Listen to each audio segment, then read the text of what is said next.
Shalom, Bapak Ibu, jemaat yang dikasihi dalam Yesus Kristus. Kita bersyukur hari ini kita diberikan kesempatan untuk boleh bersama-sama untuk beribadah di dalam doa dan juga firman Allah yang akan kita sama-sama panjatkan ataupun kita dengarkan.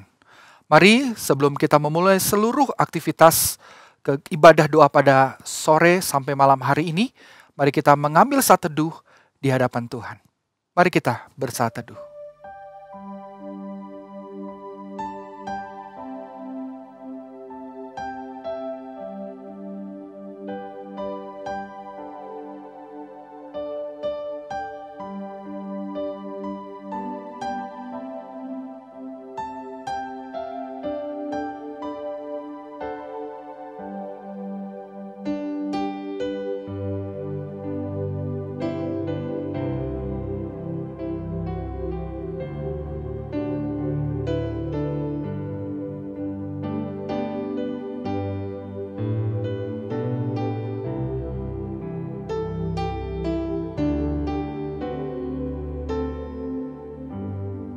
Amin.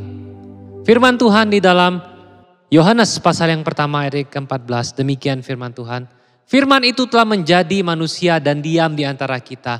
Dan kita telah melihat kemuliaannya, yaitu kemuliaan yang diberikan kepadanya. Sebagai anak tunggal Bapa, penuh kasih karunia dan kebenaran. Yohanes 1 ayat 14. Tuhan yang kita sembah telah ada sejak kekal. Ia adalah Alfa dan Omega, yang awal dan yang akhir. Namun di dalam kesempurnaannya sebagai Allah, Ia mengasihi kita yang tidak sempurna dengan kasih yang sempurna. Bukan karena kita layak, semua hanya karena anugerah semata. Karena itu marilah kita muliakan Dia, sebab besar kasih setianya bagi setiap kita.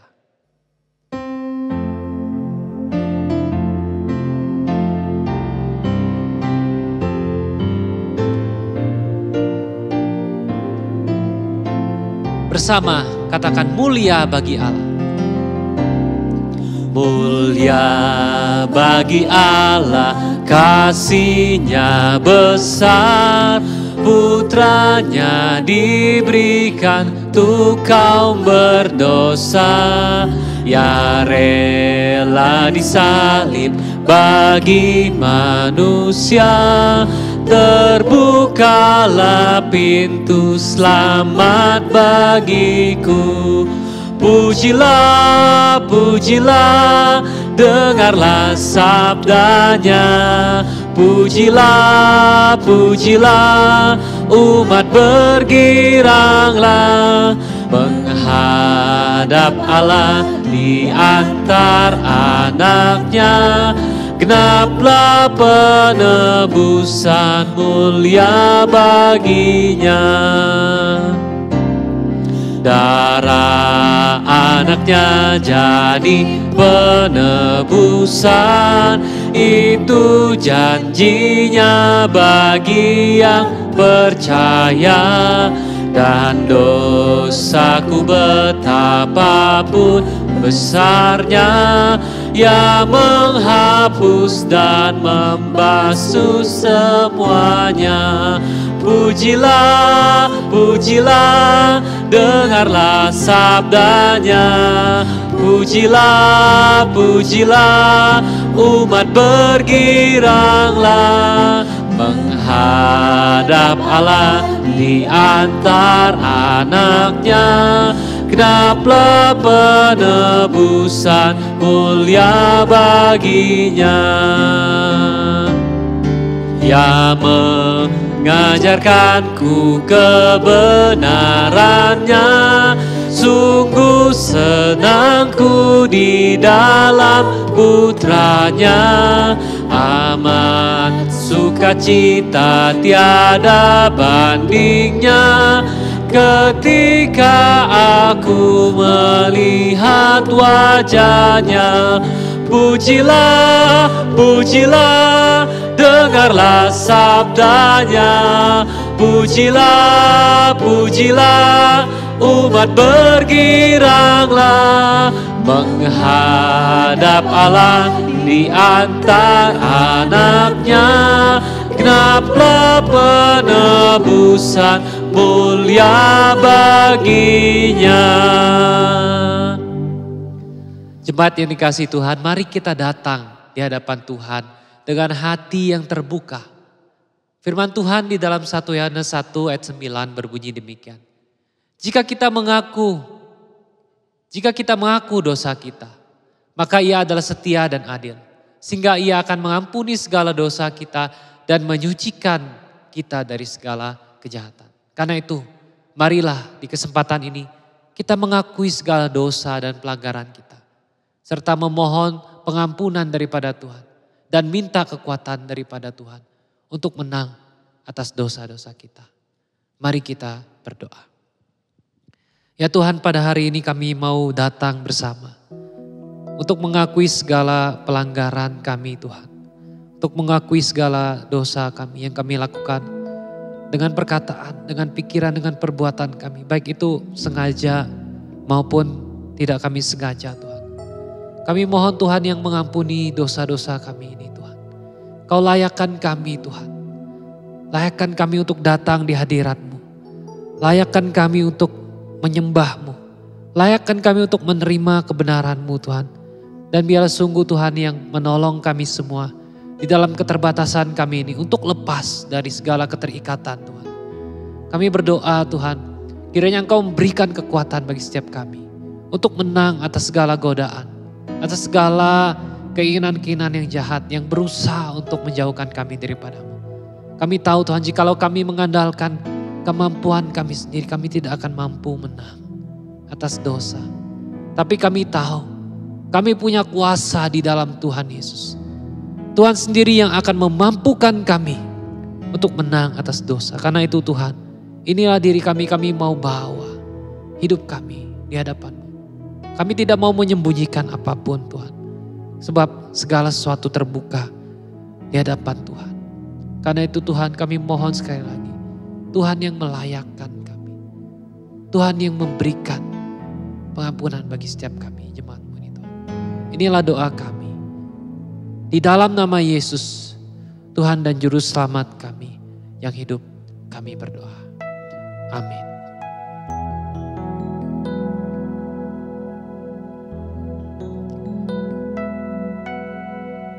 Bersama jemaat yang dikasihi Tuhan, kita katakan, Kaulah segalanya.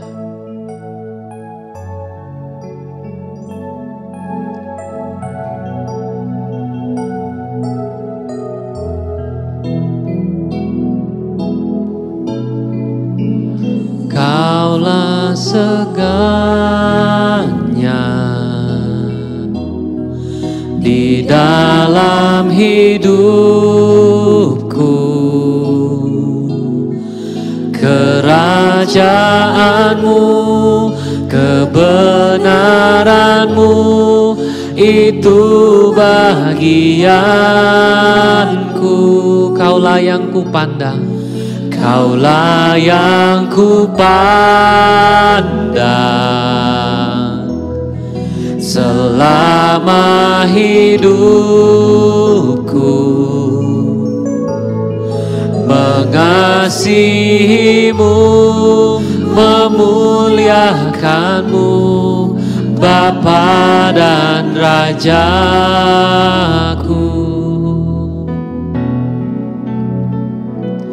Kau Bapa yang mengasihiku, kuasa-Mu memulihkanku.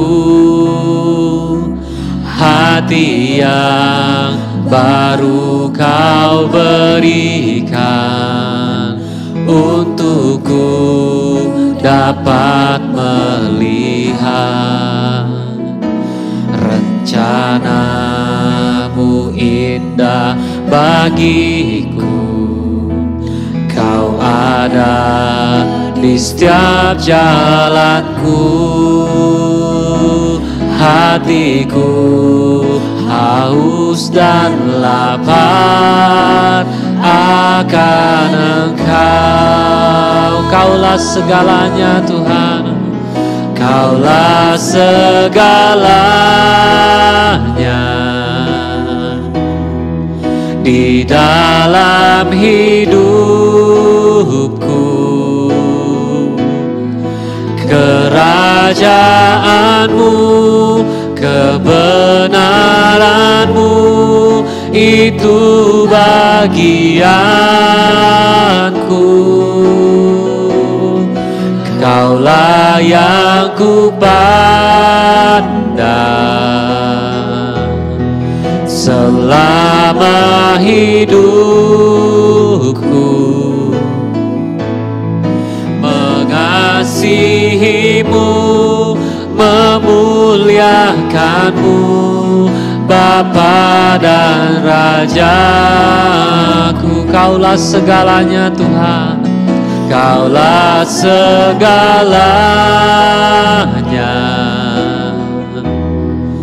di dalam hidupku. Kerajaanmu, kebenaranmu, itu bagianku. Kaulah yang ku pandang selama hidupku, mengasihimu, memuliakanmu, Bapa dan Rajaku.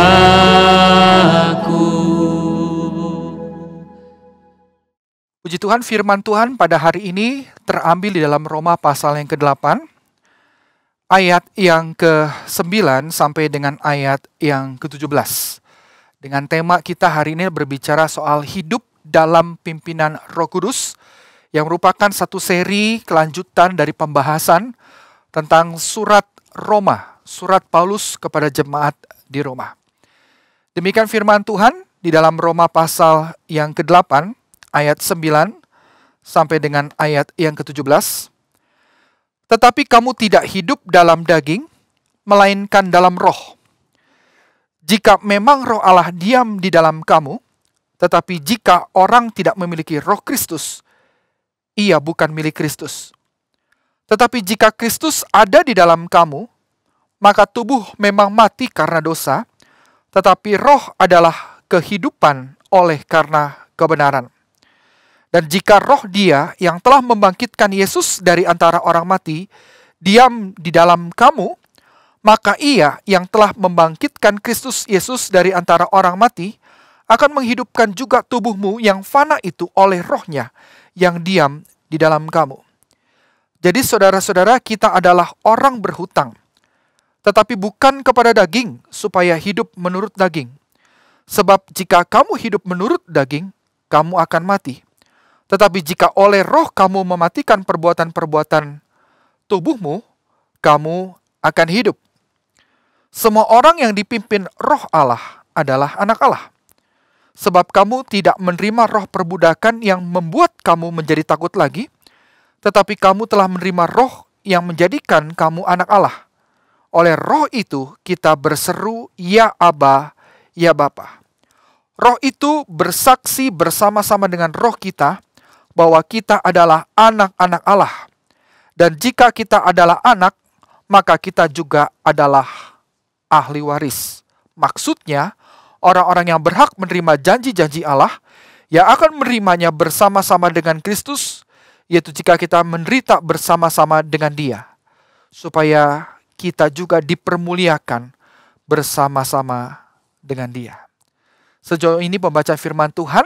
Sebelum kita lebih lanjut, boleh mendengarkan uraian kebenaran firman Tuhan ini, mari kita berdoa memohon hikmat dan rahmat daripada Allah Roh Kudus, sehingga firman Allah boleh memimpin bukan saja pikiran kita, tetapi hati dan kehendak kita untuk melakukan kebenarannya.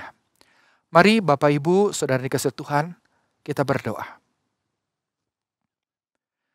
Tuhan Yesus, kami bersyukur kalau pada hari ini kami diberikan kesempatan untuk boleh mendengarkan firman-Mu.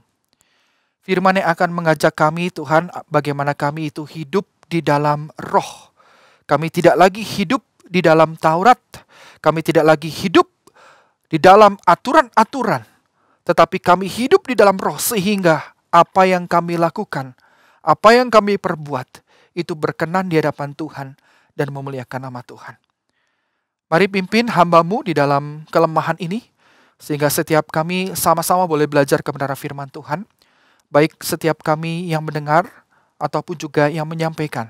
Sama-sama belajar firman Tuhan, sama-sama boleh diteguhkan oleh firman Tuhan, dan sama-sama boleh bertumbuh dalam kebenaran firman Tuhan. Terima kasih Tuhan Yesus, inilah doa kami, demi dan di dalam nama Tuhan Yesus kami berdoa. Amin. Puji Tuhan. Bapak Ibu Saudara yang dikasihi oleh Tuhan, sebagai manusia kita itu pasti berhadapan dengan berbagai macam aturan. Ada begitu banyak perintah-perintah yang biasanya ada di sekeliling kita. Aturan yang biasanya hadir ataupun diperdengarkan setiap kalinya, tapi kadang-kadang seringkali kita abaikan. Ambil contoh saja saudara, ketika Anda dan saya hendak berpergian keluar kota, atau keluar pulau, atau keluar negeri. Biasa kita menggunakan pesawat, saudara. Nah, biasa waktu lagi di pesawat itu kita tahu betul ada pramugari ataupun pramuniaga yang berusaha untuk dapat menjelaskan kembali bagaimana panduan keselamatan dasar ketika berada di dalam pesawat. Nah, Bapak Ibu Saudara di Tuhan, setiap kali awak kabin ya memperagakan setiap tindakan ataupun kelengkapan-kelengkapan untuk dapat menjaga diri atau safety instruction itu. Nah, seringkali orang-orang itu mengabaikannya. Dan tidak sedikit di antara mereka pun ketika sudah dijelaskan, bahkan setiap kali mau terbang, mau dari satu tempat ke tempat yang itu selalu berkali-kali. Tapi berkali-kali juga banyak orang yang mengabaikannya. Dan berkali-kali saya melihat ya awak kabin itu berusaha menegur, mengingatkan kembali setiap orang-orang yang tidak melakukan apa yang menjadi instruksi yang seharusnya. Nah, Bapak Ibu Tuhan, Saudara, kecenderungan manusia itu seringkali mengabaikan dan bahkan kita menganggap bahwa aturan-aturan itu tuh sebenarnya suatu hal yang gak penting buat kita. Bahkan bukan saja soal safety instruction waktu lagi mau take off dalam pesawat. Tapi kerap kali misalnya saja kita tidak patuh dan tidak dapat melakukan apa yang menjadi bagian yang baik ketika di dalam melakukan aturan dari pemerintah.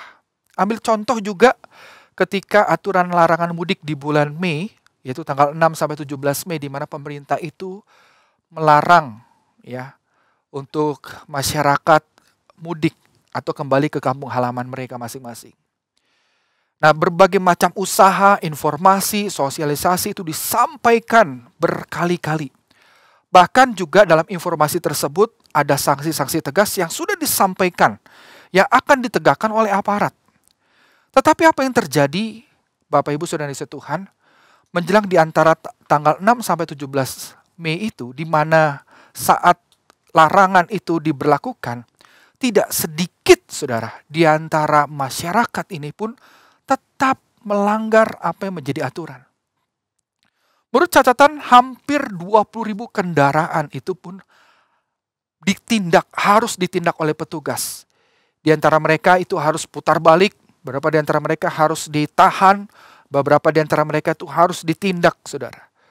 Dan bahkan ada beberapa di antara mereka ingin curi-curi, saudara, agar dapat bisa kembali ke kampung halaman mereka. Dan meskipun aturan itu sudah diberikan, beberapa di antara mereka itu berusaha untuk mengelabui ya aparat dengan cara di dalam truk itu tuh dibuat sebuah tenda dan ditutup begitu. Dan ketika aparat memeriksanya dan dilihatlah itu ada beberapa orang-orang yang sedang ada di dalam truk tersebut. Nah, Bapak Ibu yang Tuhan, contoh tersebut sebenarnya menggambarkan dengan jelas betapa lemahnya manusia itu dalam melakukan apa yang benar, melakukan hal yang benar. Dan ternyata kelemahan manusia ini bukan saja pada soal aturan kehidupan sehari-hari. Kelemahan tersebut bukan hanya berbicara soal bagaimana mereka taat dalam kehidupan sehari-hari, tetapi juga mereka lemah juga, manusia lemah juga di dalam kehidupan rohani, yaitu melakukan tuntutan hukum Taurat. Nah, oleh karena itu pasal ke-8 ini tuh tidak bisa terlepaskan dari pasal ke-7, di mana Paulus menguraikan betapa rusaknya dan lemahnya manusia ketika berhadapan dengan hukum Taurat. Bapak Ibu Saudara Tuhan, memang hukum Taurat itu baik adanya. Karena hukum Taurat diberikan itu bukan untuk menghukum setiap bangsa Israel atau umat pilihan Allah. Tetapi justru sebaliknya, hukum Taurat itu diberikan agar menuntun setiap hidup orang-orang pilihan Tuhan, orang-orang Israel, agar mereka hidup bagi Allah di dalam kebenarannya. Tetapi fakta yang terjadi adalah dalam surat Roma pasal yang ke-7 di sini, Paulus menguraikan bahwa hukum Taurat itu faktanya yang harusnya menuntun seseorang itu pada kebenaran, menuntun seseorang itu pada pengenalan yang benar akan Tuhan, tetapi malah justru hukum Taurat itu membangkitkan keinginan untuk dapat melakukan dosa. Di dalam Roma pasal ke-7 ayat yang ke-8 dengan jelas dikatakan, tetapi dalam perintah itu, dosa mendapat kesempatan untuk membangkitkan di dalam diriku rupa-rupa keinginan. Sebab tanpa hukum Taurat, dosa mati. Singkatnya, dari ayat ini itu mau memberitahu kepada setiap kita bahwa Taurat itu membuat orang itu tahu tentang apa yang benar, tetapi di lain pihak, pengetahuan tentang tahu apa yang benar itu malah mendorong mereka untuk melakukan apa yang salah. Orang tahu dengan Taurat, mereka tahu apa yang benar, tetapi di saat yang bersamaan, Taurat tersebut mendorong mereka untuk melakukan apa yang salah. Nggak sinkron dari apa yang diketahui dengan apa yang dilakukan. Contohnya saja, saudara, ketika ada larangan jangan parkir di sini misalnya, di salah satu jalan di kota Bandung kita, atau di tempat saudara di mana tinggal. Biasanya ada dilarang parkir di sini, malah membuat banyak sebagian orang cenderung parkir di tempat itu, saudara. Sama seperti larang mudik. Tidak boleh mudik. Justru dengan dilarang nggak boleh mudik, banyak orang yang berusaha untuk mudik, saudara. Mungkin pertanyaan begini, nah kalau begitu apakah berarti nggak perlu ada aturan saja supaya mereka juga tidak melakukan hal yang salah? Nah saudara, kalau nggak ada aturan, justru yang terjadi malah bisa lebih buruk. Alkitab dengan jelas mengatakan bahwa tanpa aturan, tanpa hukum, orang itu akan bertindak semaunya sendiri, sesuka perutnya. Karena memang zaman ini adalah zaman yang bengkok, di mana manusia tidak dapat membedakan tangan kanan dan tangan kiri. Nah pertanyaannya adalah kenapa kok sampai hal ini bisa terjadi? Taurat yang harusnya menuntun pada kebenaran, tapi membuat mereka tahu tentang benar, tapi mendorong mereka melakukan apa yang salah. Nah Roma 8 ayat yang ke-7 memberi jawaban, dikatakan dengan jelas bahwa sebab keinginan daging adalah perseteruan terhadap Allah. Karena ia tidak takluk kepada hukum Allah. Sederhananya adalah pada Roma pasal ke-8 di sini mau menjelaskan bahwa manusia yang hidup tanpa Kristus, yaitu mereka-mereka orang yang hidup di dalam daging ini, tidak mungkin mampu atau dapat hidup dan takluk pada hukum Allah. Kenapa banyak orang tahu apa yang benar, tetapi mereka tidak dapat melakukannya?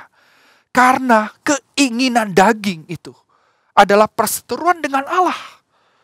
Karena setiap keinginan daging, bahkan orang-orang yang hidup di dalam tanpa Kristus, hidup di dalam daging, tidak mungkin dapat melakukan apa yang menjadi ketetapan Allah. Itu sebabnya agama, sehebat apapun aliran teologi, sehebat apapun ajaran itu, kalau tanpa Kristus di dalamnya, tanpa ada Kristus yang tinggal di dalam hati seseorang itu, maka tidak mungkin dia dapat melakukan dan hidup di dalam kebenaran.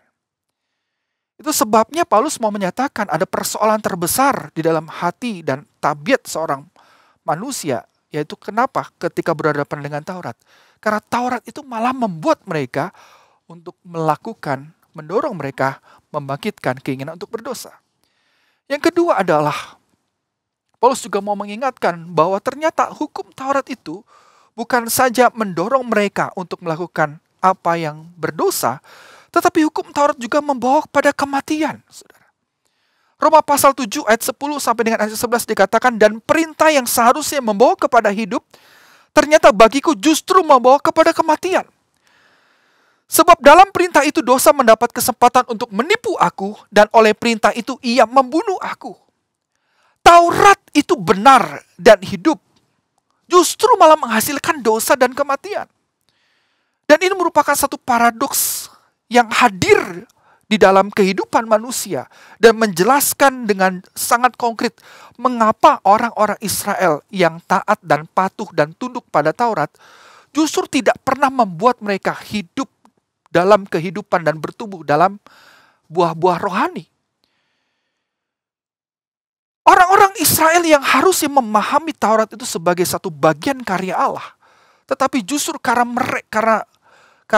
mereka yang tanpa Kristus itu, mereka yang hidup dalam daging, Taurat itu malah membawa mereka pada kematian.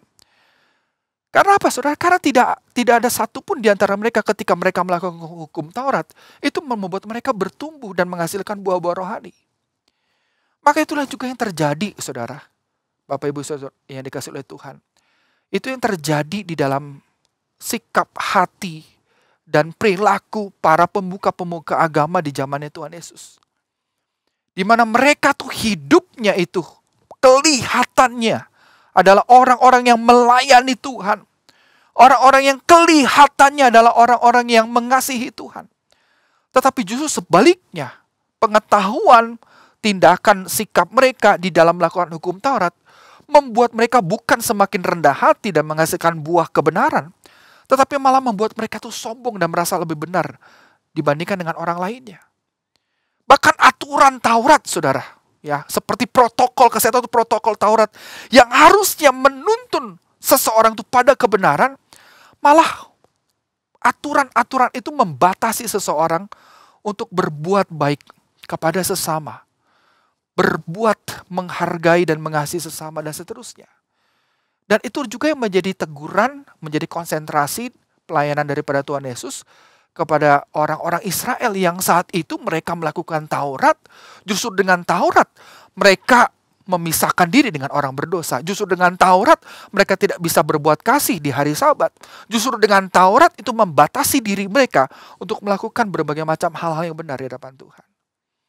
Dan kenapa hal ini terjadi? Roma 8 ayat ke-6 dengan jelas dikatakan bahwa kenapa ini terjadi? Karena dikatakan jelas, karena keinginan daging itu adalah maut, tetapi keinginan roh adalah hidup dan damai sejahtera. Roma 8 ayat yang ke-6. Jadi sederhananya adalah manusia yang hidup tanpa Kristus tidak mungkin itu juga dapat menghasilkan kehidupan dan buah kebenaran. Karena orang-orang yang hidup di luar Kristus ketika berhadapan dengan hukum Taurat ini, itu membuat mereka itu terus melakukan apa yang menjadi keinginan daging. Kelihatannya mereka menjadi orang yang rohani, tetapi justru sebaliknya mereka bukan melayani Allah, tetapi melayani diri mereka sendiri, melayani daging. Yang ketiga, saudara, kalau kita bisa melihat, Paulus di sini ternyata menegur juga dengan keras dan mengingatkan bahwa ternyata hukum Taurat itu yang harusnya menuntun orang pada kebenaran, menuntun dalam pengenalan akan kebenaran itu, malah membuat seseorang itu terbelenggu, tidak mampu mengubah seseorang itu. Roma pasal yang ke-7 ayat yang ke-21 sampai dengan ayat yang ke-26, saya akan membacakan demikian. Demikianlah aku dapati hukum ini, jika aku menghendaki perbuat apa yang baik, yang jahat itu ada padaku. Sebab di dalam batinku aku suka akan hukum Allah. Tetapi di dalam anggota-anggota tubuhku aku melihat hukum lain yang berjuang melawan hukum akal budiku dan membuat aku menjadi tawanan hukum dosa yang ada di dalam anggota-anggota tubuhku. Aku manusia celaka. Siapakah yang akan melepaskan aku dari tubuh maut ini? Syukur kepada Allah oleh Yesus Kristus Tuhan kita. Jadi dengan akal budiku aku melayani hukum Allah, tetapi dengan tubuh insaniku aku melayani hukum dosa. Bapak Ibu Saudara yang setuhan, Paulus menyadari bahwa ternyata hukum Taurat itu nggak mampu membebaskan dirinya dari tabiat lamanya. Dikatakan ia suka sekali akan hukum Allah. Ia suka sekali menghendaki hukum Allah, apa yang benar itu. Tetapi justru ketika dia mau melakukan apa yang benar itu, yang jahat dan keinginan daging itu melawan hukum akal budiku. Hingga ia dibelenggu oleh dosa. Dan inilah menjadi problem terbesar bagi orang-orang Farisi dan ahli-ahli Taurat. Yang melakukan hukum Taurat, yang mengikuti hukum Taurat secara lahiriah, tetapi di dalam hatinya mereka sebenarnya sedang melayani dosa. Mereka melayani, nampaknya kelihatan melayani Allah secara lahiriah. Namun secara bersamaan sebenarnya mereka sedang melayani dosa secara batiniah. Kelihatannya melayani Tuhan, tapi sebenarnya mereka sedang melayani dosa, Bapak Ibu Tuhan.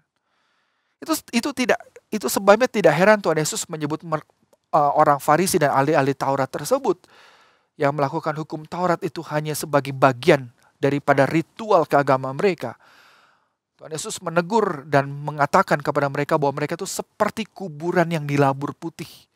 Yang sebelah luarnya itu memang bersih nampaknya, tapi yang sebelah dalamnya itu penuh dengan tulang belulang dan berbagai jenis kotoran, saudara. Oleh karena itu, saudara, kita bisa belajar, kita simpulkan bahwa manusia yang hidup tanpa Kristus, hidup di luar Kristus, hidup di dalam daging itu akan dibelenggu dengan kemunafikan rohani. Dan itu bisa saja hadir di tengah-tengah kita, saudara. Orang tersebut bisa melayani dengan luar biasa, ibadah dengan baik, melakukan berbagai macam pendalaman Alkitab. Tetapi mereka melakukannya itu hanya sebagai Taurat. Mereka sebenarnya hidup di dalam daging. Mereka hidup di luar Kristus. Dan mereka memakai semuanya itu hanya untuk melabur. Kelihatannya rohani, kelihatannya luar biasa. Tetapi justru sebenarnya mereka sedang melayani. Dan hidup mereka itu berada dalam keterpurukan dan kehancuran secara rohani. Oleh karena itu Bapak Ibu Tuhan, Tuhan tidak ingin manusia dan terutama orang percaya itu terperangkap dalam kondisi yang paradoks ini, kondisi yang unik ini, kondisi yang penuh dengan kemunafikan ini. Itu sebabnya dikatakan dalam pasal ke-8, Kristus itu hadir ke dalam dunia ini untuk menjadi manusia, menjadi daging. Agar dia mati di dalam daging, agar setiap kita yang percaya itu tidak beroleh hukuman. Kita tidak memperoleh konsekuensi daripada kedagingan itu. Sehingga kita itu bisa hidup di dalam roh. Yang membebaskan kita dari segala kutuk Taurat yang tadi dijelaskan. Jadi kenapa tujuan Yesus itu datang ke dalam dunia ini? Untuk apa? Membebaskan kita dari segala macam kemunafikan itu. Dalam kesemuan keberagaman itu. Tuhan Yesus datang untuk apa? Memberikan satu kemerdekaan yang luar biasa. Sehingga kita tidak lagi dibelenggu oleh Taurat, oleh aturan-aturan keagamaan. Kita tidak lagi melakukan segala macam ritual itu untuk membawa kepada kematian atau membangkitkan dosa. Karena apa, saudara? Karena Kristus yang telah membebaskan kita itu membuat kita itu dapat melakukan Taurat. Bukan untuk mendapatkan pembenaran, untuk mendapatkan keselamatan atau kesalehan rohani. Melainkan respon kita terhadap anugerah Allah yang memerdekakan. Dan itu yang juga dibahas di pertemuan minggu yang lalu, bukan? Tentang bagaimana kita hidup benar, bukan oleh karena perbuatan kita. Tetapi oleh karena iman, oleh karena karya Tuhan yang bekerja dalam hati setiap orang percaya. Dan itu sebabnya Roma 8 ayat yang ke-10 dikatakan, tetapi jika Kristus ada di dalam kamu, maka tubuh memang mati karena dosa. Tetapi roh adalah kehidupan oleh karena kebenaran. Kristus yang hadir itu telah membebaskan kita. Sehingga membuat kita dan setiap kita itu tidak lagi terbelenggu dengan kesemuan keagamaan itu. Tuhan ingin setiap orang-orang percaya itu memiliki satu kehidupan spiritual yang tidak seperti orang-orang Farisi. Yang kelihatannya baik, namun di dalamnya penuh dengan kehancuran. Dan tidak sampai di sini saja. Paulus menjelaskan kembali kekayaan rohani bagi orang-orang atau bagi orang-orang yang menerima Kristus itu adalah menjadikan setiap mereka itu adalah anak Allah. Mereka punya status baru di mana kita sebagai anaknya dan Allah sebagai Bapa kita. Kita beroleh warisan-warisan daripada sorgawi. Warisan-warisan yang luar biasa yang dijelaskan di dalam pasal ke-8 ayat yang ke-17. Kita berhak menerima janji-janji dan janji-janji itu aplikasinya nanti kita akan dengarkan pada pertemuan kebaktian doa minggu yang akan datang. Di mana Tuhan tidak akan pernah memisahkan kita. Ada pengharapan di dalam Kristus. Anak-anak Allah tidak akan pernah ditinggalkan. Anak-anak Allah tidak ada satu kuasa pun yang dapat memisahkan setiap anak-anak Allah itu. Itu janji. Nah Tuhan jadi ingin membangun kehidupan kita, kehidupan rohani kita. Itu bukan menjadi kehidupan yang semu saja. Tetapi Tuhan ingin membawa kehidupan rohani kita menjadi kehidupan yang disebut sebagai anak Allah. Kita tidak lagi hidup oleh karena hukum Taurat. Kita tidak lagi melakukan hukum Taurat itu untuk supaya kita dibenarkan, kita dapat diselamatkan. Tetapi kita melakukan semuanya aturan-aturan keagamaan itu sebagai respon kita adalah anak-anak Allah. Dan gak sampai di sini saja. Anak-anak Allah itu adalah anak-anak yang dipimpin oleh Roh Allah. Orang yang dipimpin oleh Roh Allah itu adalah yang disebut juga adalah anak-anak Allah.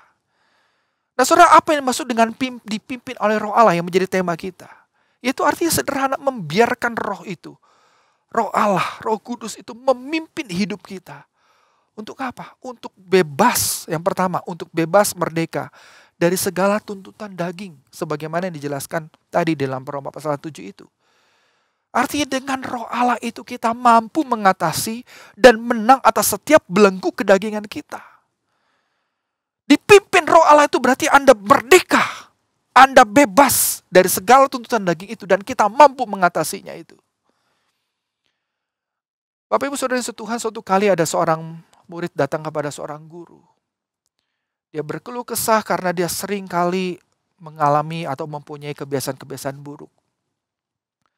Suka sekali terlambat, suka sekali malas, suka sekali tidak mau taat sama orang tua, dan sering kali melakukan berbagai pelanggaran. Anak itu sudah berkali-kali dipanggil, masuk ruang kepala sekolah, masuk ruang bimbingan konselor dan sebagainya. Sampai suatu kali dia bertanya, kenapa sih kok saya begini terus Pak? Ada apa sih dengan saya? Nah, guru itu berkata, lah kamu memang ada apa sih? Kamu sendiri tuh kamu merasanya gimana sih? Gitu. Dan dia ngakuin sendiri, anak itu mengatakan sendiri, iya Pak. Saya ngerti kok, saya tahu bahwa apa yang saya lakukan itu salah. Saya tahu itu saya bolos, saya memaki guru, memaki teman saya, memaki orang tua itu salah. Saya tahu itu berbuat yang jahil itu salah. Tapi kenapa kok Pak, saya itu nggak bisa lepas dari segala keinginan ini, keinginan untuk berbuat jahil seperti ini. Guru itu sederhana langsung berkata, memang kita nggak bisa. Loh kalau begitu gimana caranya? Caranya sederhana, yaitu apa? Yaitu minta Tuhan. Minta Tuhan untuk mengatasi segala problem kamu. Loh caranya gimana Pak? Apakah cukup berdoa? Iya, minta Tuhan bekerja. Gimana caranya untuk menyelesaikan segala macam persoalan keinginan daging, perbuatan nakal dari anak itu? Gak ada satupun cara. Mau bimbingan konseling lah, mau teknik konselor seperti apa, gak akan pernah bisa. Oleh sebab itulah Kristus hadir ke dalam dunia ini. Dia hadir ke dalam dunia ini. Dia mati sebagai manusia. Dia mati untuk segala kenakalan kejahilan kamu. Agar kamu itu mampu hidup benar bagi Allah. Caranya gimana? Minta Tuhan hadir. Roh Kudus hadir dalam hatimu. Nah saudara, singkatnya anak itu didoakan sama guru itu. Simple, sederhana. Nggak ada teknik konseling yang luar biasa. Tidak ada satu terapi tertentu. Hanya diajak ngobrol dan kemudian diajak berdoa. Nah sekian lama waktunya yang berlalu. Dan anak itu ternyata, saudara, dia menjadi anak yang baik, anak yang berubah. Kenapa? Bukan karena tekniknya, bukan karena tegurannya. Karena udah berkali-kali dimarahin, dikasih konsekuensi hukuman. Itu gak mengubah dia. Tapi yang bisa mengubah dia adalah ketika Roh Kudus itu hadir dan memimpin hidupnya. Karena Roh Kudus itulah yang mampu mengatasi segala belenggu dosa dan keinginan kita. Nah, seorang yang dipimpin oleh Roh Allah itu apa sih? Kita bukan saja bebas dari tuntutan daging. Tetapi kita juga dipimpin Roh Allah itu berarti artinya kita memiliki satu kebebasan untuk melakukan kebenaran. Kita gak perlu takut lagi untuk melakukan apa yang benar. Karena kita sudah tidak lagi di bawah hukum Taurat. Maka tidak heran tadi dalam pasal yang ke-8. Paulus dengan menjelaskan, dikatakan dengan jelas, sebab kamu tidak menerima roh perbudakan yang membuat kamu menjadi takut lagi. Tetapi kamu telah menerima roh yang menjadikan kamu anak Allah. Dulu ketika engkau hidup di dalam ritual keagamaan, kesemuan, keagamaan itu, orang-orang itu takut melakukan apa yang benar. Karena dianggapnya takut melanggar daripada aturan, tuntutan hukum Taurat. Tetapi mulai hari ini, ketika engkau sudah hidup di dalam Kristus, kau tidak perlu takut lagi. Kau bebas untuk melakukan apa yang benar. Kau tidak perlu takut lagi bertemu dengan orang yang najis, orang kusta di pinggir jalan. Kau tidak perlu lagi takut dalam mengasihani, membantu, menolong orang-orang di hari Sabat. Karena kamu tidak lagi hidup di bawah Taurat. Kamu telah hidup di dalam Roh yang telah memerdekakan kamu. Kita bebas untuk melakukan kebenaran, Bapak Ibu yang disuruh Tuhan. Hidup dipimpin Roh Allah itu adalah memampukan kita untuk melakukan apa yang benar di hadapan Tuhan. Tidak ada lagi ketakutan. Tidak ada lagi kecemasan. Kita bebas melakukannya. Dan apa yang kita lakukan dalam kebenaran, itu memuliakan Tuhan. Amin. Dan yang terakhir, yang ketiga adalah dipimpin oleh Roh Allah. Artinya kita membiarkan Roh itu memimpin kita untuk dapat merdeka dalam menikmati kekayaan rohani. Ada kuasa yang bekerja, membuat kita itu dapat melihat bagaimana Allah yang bekerja dalam hidup kita. Bahkan meluputkan kita dari bahaya, dari celaka, jatuh di dalam dosa. Meluputkan dari segala sesuatunya itu. Membiarkan Roh itu dipimpin oleh Roh Allah. Berarti kita punya kemerdekaan untuk menikmati segala macam kekayaan rohani dalam hidup ini. Dan saya percaya saudara, orang-orang yang dipimpin oleh Roh Tuhan, hidupnya itu pasti akan selalu berjalan dalam kebenaran. Dia menikmati Tuhan dimanapun mereka berada. Ketika di sekolah, ketika dalam bekerja, ketika menghadapi suasana yang tidak enak ini, dia dapat tetap menikmati kekayaan rohani karena kita memiliki kebebasan. Di dalam Tuhan, Roh yang memimpin kita. Oleh karena itu Bapak Ibu yang Tuhan, kalau Yesus telah mati menyelesaikan hukum Taurat, sehingga kita itu bisa hidup di dalam Roh. Pertanyaannya hari ini adalah, sudahkah kita sungguh-sungguh membiarkan Roh Kudus itu memimpin hidup kita? Sudahkah Roh Kudus itu, kita membiarkan Roh Kudus itu memimpin kita untuk dapat mengalahkan segala keinginan-keinginan daging kita? Sudahkah sungguh-sungguh Anda dan saya hari ini membiarkan Roh Kudus menuntun kita untuk dapat merdeka melakukan apa yang benar di hadapan Tuhan? Bebas untuk melakukan yang benar di hadapan Tuhan. Dan sungguh-sungguh membiarkan Roh Kudus itu memimpin kita untuk menikmati kekayaan rohani yang ada di dalam, yang Tuhan sediakan dalam kehidupan kita. Oleh karena itu mari Bapak Ibu yang setuhan, mendengarkan firman Tuhan pada saat hari ini, saya mengajak setiap kita untuk pertama-tama, untuk berdoa. Kita merendahkan hati di hadapan Tuhan, memohon Roh Kudus dapat menuntun hati dan pikiran kita. Agar kita tidak lagi menjadi orang-orang yang takut, orang-orang yang semu. Menuntun kita bukan menjadi orang-orang yang kelihatannya rohani di luar, tetapi sebenarnya tidak. Biarkanlah Roh Kudus menuntun kita menjadi orang-orang yang punya dengan integritas. Menjadi orang-orang yang benar di hadapan Tuhan. Bukan menjadi orang-orang seperti orang Farisi yang digambarkan oleh Tuhan Yesus seperti kuburan yang kelihatannya indah, namun dalamnya penuh dengan kotoran dan tulang belulang. Mari Bapak Ibu yang setuhan, mari kita berdoa. Kita minta Tuhan Allah Roh Kudus itu membereskan seluruh hidup kita. Kalau kita adalah milik Kristus, kita milik Kristus, maka Roh Tuhan, Roh Kudus itu ada dalam hati dan pikiranmu hari ini. Mari kita sama-sama berdoa. Kiranya kebenaran firman Tuhan ini boleh kita lakukan. Dan biar Roh Tuhan bekerja. Mari kita berdoa.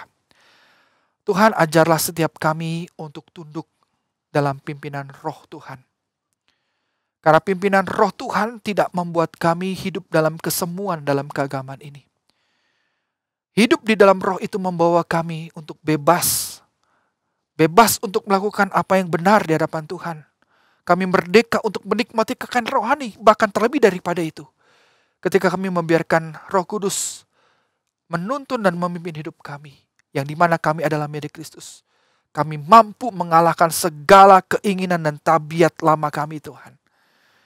Karena kami mau Tuhan, kami hidup memiliki kehidupan rohani spiritual yang meningkat, tidak seperti orang-orang Farisi yang kelihatan secara lahiriah. Kelihatan secara lahiriah mereka melayani Tuhan, tapi sebenarnya mereka sedang melayani dosa, melayani keinginan daging mereka. Tuhan, ampuni kami kalau masih banyak kemunafikan yang terjadi. Kami mungkin hari ini rajin beribadah, kami rajin melakukan berbagai macam aktivitas rohani. Tapi sebenarnya jauh dalam lubuk hati kami Tuhan. Kami sebenarnya tidak melayani Tuhan. Kami tidak membuat kami memiliki kehidupan dan menghasilkan buah-buah kebenaran. Tapi justru membuat kami sombong di hadapan Tuhan.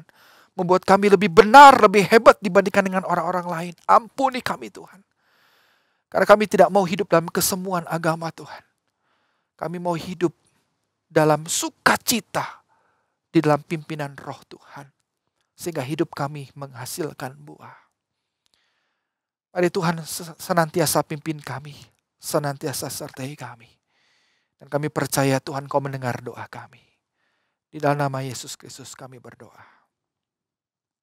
Yang kedua Bapak Ibu yang setuhan, kita sama-sama juga berdoa untuk kondisi saat hari ini.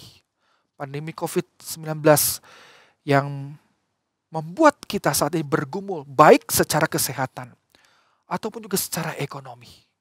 Mari kita berdoa untuk setiap kita, bahkan ada jemaat-jemaat yang hari ini bergumul dalam kesehatan mereka. Ataupun juga bergumul dalam usaha, bisnis oleh karena dampak COVID-19 ini. Kiranya Tuhan boleh tolong. Sehingga di tengah-tengah persoalan pergumulan yang mereka hadapi, mereka tidak tawar hati, mereka tidak takut. Tetapi biarlah mereka tetap dapat diberikan pengharapan. Dan mereka tetap melakukan kebenaran. Karena hidup mereka dipimpin oleh Roh Tuhan. Mari sama-sama kita berdoa. Tuhan Yesus, pimpin setiap kami pada hari ini. Kami rindu Tuhan, setiap kami ataupun juga rekan kami ataupun kami sendiri yang hari ini mengalami pergumulan oleh karena kesehatan kami atas pandemi COVID-19 yang membuat kami bergumul Tuhan.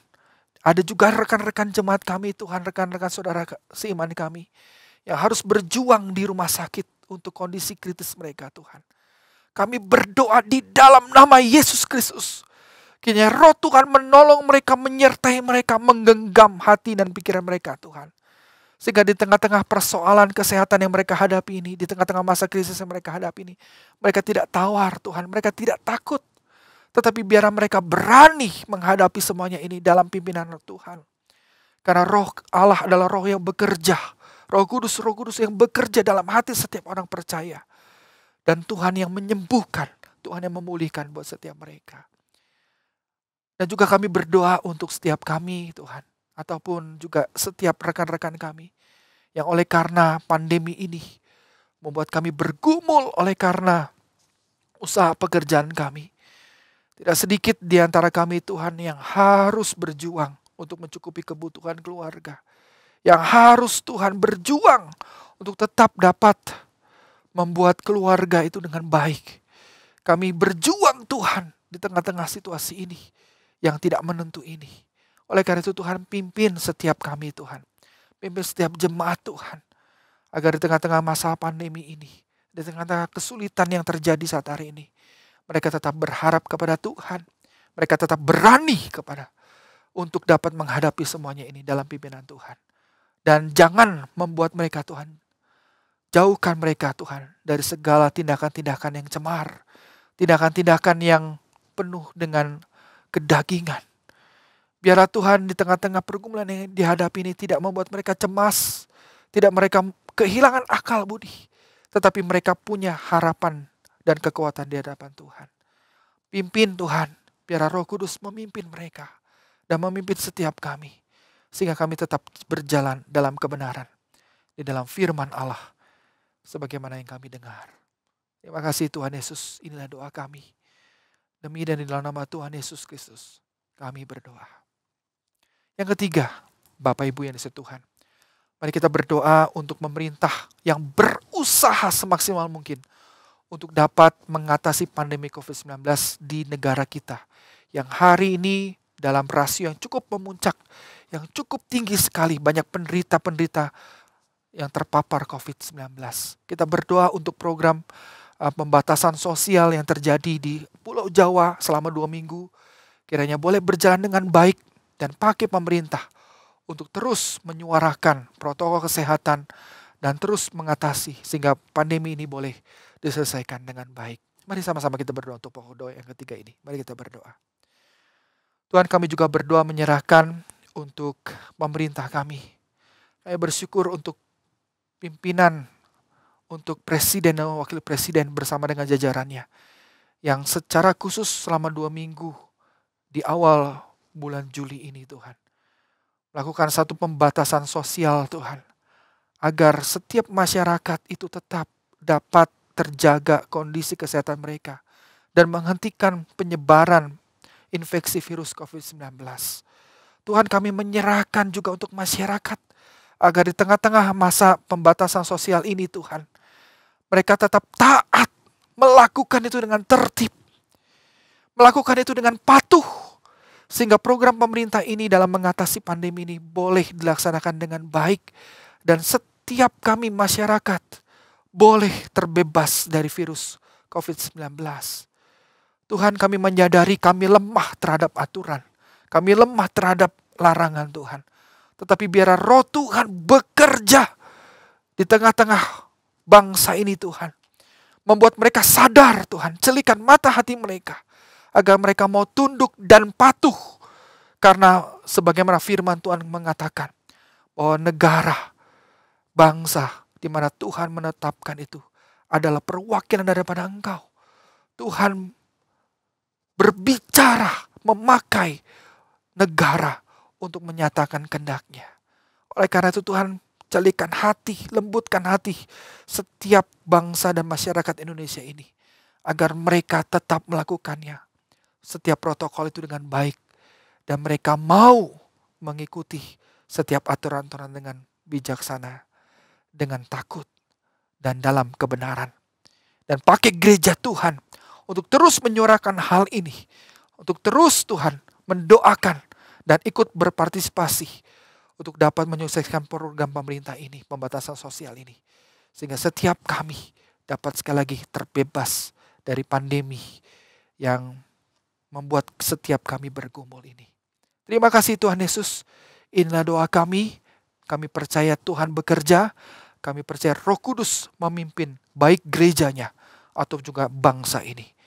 Di dalam nama Tuhan Yesus Kristus, kami bersyukur dan kami berdoa. Amin. Puji Tuhan, mari Bapak Ibu, saya undang setiap kita untuk berdiri dan mari kita akhiri ibadah doa malam hari ini dengan menerima berkat daripada Tuhan. Kiranya kasih karunia daripada Allah Bapa, penebusan di dalam Yesus Kristus, kekuatan penghiburan dari Allah Roh Kudus menyertai, memberkati, melingkupi setiap engkau dimanapun engkau berada. Mulai dari hari ini sampai Maranatha, Tuhan datang kedua kalinya.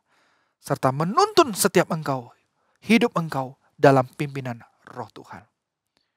Amin. Silakan duduk, silakan mengambil satu duduk di hadapan Tuhan. Ibadah doa malam kita telah selesai.